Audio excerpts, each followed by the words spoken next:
जी स्वयं भगवान का निरंतर जप करते हैं नारायण नारायण नारायण, तो उन्हें अपनी भक्ति को सामने रख दिया। बोले यदि हमारे ऊपर आपकी कृपा हो तो बोले संसार के ऊपर ऐसी कृपा करो कि बोले उनका कल्याण हो जावे। तब भगवान ने कहा कि बोले ठीक है।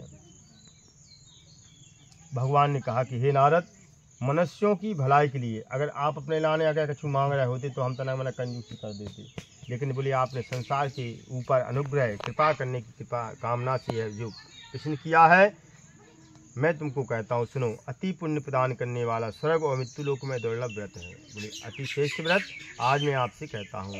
बोले विधि विधान से सत्यनारायण भगवान का पूजन करें, व्रत करें, और मनुष्य इस धरती पर सभी सुख भोग करके अंत में मोक्ष को प्राप्त कर सकता है अगर मन से करता है तो। जैसे सत्यनारायण की कथा कर रहे अपन हो रहे, और मन अपना घर में रखा हुआ है, समझे ना, या नाना प्रकार की किसी परेशानियों में विदा हुआ है, तो जब इतने बैठे तो यही मन की उपस्थिति होना चाहिए। बोले मृत्यु लोक में दुर्लभ, हाँ, भगवान की ऐसी वाणी सुनकर के नारद मुनि बोले कि हे भगवान, उस व्रत का विधान क्या है, फल क्या है इसके, और करने से किस फल की प्राप्ति होती है, और किसने किया है, और कब करना चाहिए, सब विस्तार से कहिएगा। तब भगवान विष्णु ने कहा कि हे नारद, दुख शोक आदि को दूर करने वाला और सब स्थानों पर विजय प्राप्त करने वाला श्रद्धा भक्ति के साथ किसी भी दिन कोई मुहूर्त नहीं है, चाहे चौमासों पर हो, चाहे सर्दी पड़ी हो, चाहे कोई भी दिन हो, कोई महीना हो, किसी भी दिन भक्ति के साथ समर्पित होकर के संध्या के समय या प्रातः काल जब तुम्हारा मन हो, रात में हो तो रात में कर लो। बोले सत्यनारायण भगवान की ब्राह्मणों और बंधुओं के साथ में, इसमें भी एक बात आती है, ब्राह्मण तो ठीक है हम आ गए, लेकिन बंधु को है, बंधु मतलब होता है अपने परिवार की सदस्य, परिवार के भाई और बंधु। बोले उनको भी बुलाएं, साथ में भगवान का पूजा करें, भक्ति भाव से। भगवान को केले का फल अधिक प्रिय है, इसलिए केले का फल भगवान को खिलावें। घी दूध गेहूँ शक्कर आदि गुड़ मिलाकर की पंचामृत का निर्माण करवें। जो पंजीरी बनाई जा भी भगवान को बहुत प्रिय है, तो जब जिसकी प्रिय जो वस्तु है वो दीजिए आए तो जल्दी प्रसन्नता हो जाती, समझे ना। तो ऐसे ही बोले भगवान प्रसन्न हो जाएंगे। आटा सवाया लेवें, सवाया मतलब इसकी मात्रा सवाया होना चाहिए, सवा पाव, सवा किलो, सवा मन, सवा क्विंटल, इस प्रकार से। बोले इन सभी को श्रद्धा सहित भगवान को समर्पण कर देवें। परवा सहित ब्राह्मण को भोजन करावें, इसके बाद पश्चात स्वयं भोजन करें।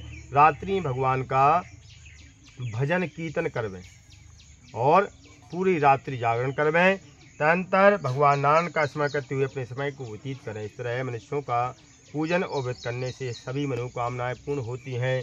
विशेष करके मृत्यु लोक में धरती पर यही एकमात्र उपाय है जो संसार में अल्प समय में, छोटे से समय में सब काम पूर्ण करता है और महान पुण्य की प्राप्ति होती है। बोले स्कंदे पुराणे देवाखंडे प्रथमोध्याय समाप्त। लो सत्यनारायण भगवान की जय। नहीं रहो तुम तो बेटा, बैठो आराम से, जैसा बैठ सकते हो वैसा बैठो, ठीक है ना। बच्चा हो कोई दिक्कत नहीं है, तुम्हारे लाने सब छूटे हैं, ठीक है। तो बैठो जैसे बैठ पाओ, जो डिब्बा हटा लो ताकि वो पाँव पसान चाहते निकाल ले।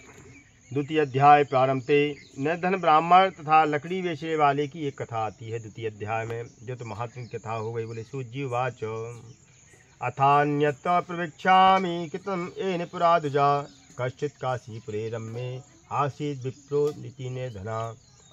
सूजी बोले कि हे ऋषियों, जिन्होंने प्राचीन काल में इस व्रत को किया उनका इतिहास कहता हूँ, आप लोग सावधान होकर के सुने। अति सुंदर काशीपुरी नगरी में एक अति निधन ब्राह्मण रहता था। काशीपुरी जिसको हम काशी और बनारस भी कहते हैं, जहाँ पर वह निवास करता था, भूख और प्यास से बेचैन होकर के और इसी समय दुखी रहता था। ब्राह्मणों से प्रेम करने वाले एक दिन भगवान विष्णु ने भगवान को दुखी देख करके और बूढ़े ब्राह्मण का रूप बनाया और उनके पास जाकर के बड़े आदर से ही पूछा कि हे ब्राह्मण, तुम हर समय दुखी होकर पृथ्वी पर क्यों घूमते रहते हो? हे श्रेष्ठ ब्राह्मण, अपनी व्यथा मुझसे कहो, मैं सुनना चाहता हूँ। तो कष्टों से घिरे उस ब्राह्मण ने कहा कि मैं निर्धन हूँ और भिक्षा के लिए पृथ्वी पर मारा फिरता हूँ। हे भगवान, यदि आप इस गरीबी से छुटकारा पाने का उपाय कोई जानते हैं तो कृपा करके मुझसे कहो। तब वह बूढ़ा ब्राह्मण बोला, वह बूढ़े ब्राह्मण रूपधारी भगवान विष्णु बोले कि हे ब्राह्मण, सत्यनारायण भगवान मनोवांछित फल को देने वाले हैं, इसलिए उनका तुम पूजन करो अब, और जिसको करने से मनुष्य सभी दुखों से मुक्त होता है। निर्धन ब्राह्मण को व्रत का संपूर्ण विधान बतला करके बूढ़े ब्राह्मण रूपधारी सत्यनारायण भगवान अंतर ध्यान हो गए।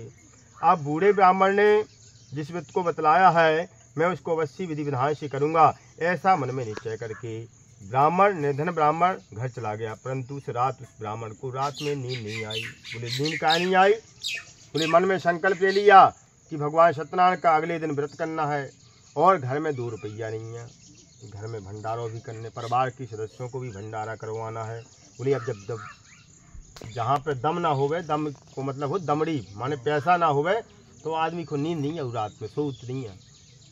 ऐसे ही हाल तो भगवान का चिंतन करने लगा। जब समझ लो कि संकट परेशानी आती है तो भगवान का स्मरण करना चाहिए। जो नहीं है कि तुम रो क्यों रात खराब कर दो, नींद ना आए। नींद नहीं आई तो ब्राह्मण ने क्या किया? नारायण नारायण नारायण रात भर भगवान का चिंतन करने लगा। अब प्रातः काल हुआ और जल्दी उठा, भगवान का पूजन कर, भगवान के व्रत के लिए निश्चय कर मन में भिक्षा मांगने के लिए चला गया। अब बोले जापे कृपा राम की होई, तो तापे कृपा करें सब कोई। नींद आ रही? अब बोले भगवान ने कृपा की पे कर दी। ब्राह्मण का भगवान ही होता है। बोले की पे करी कृपा? बोले मोहल्ला बांध पे कर दी, जितने जी भिक्षा मांग खिलाने जाते। अब काहे के बोले भगवान जब तुम्हें दे जब तो तुम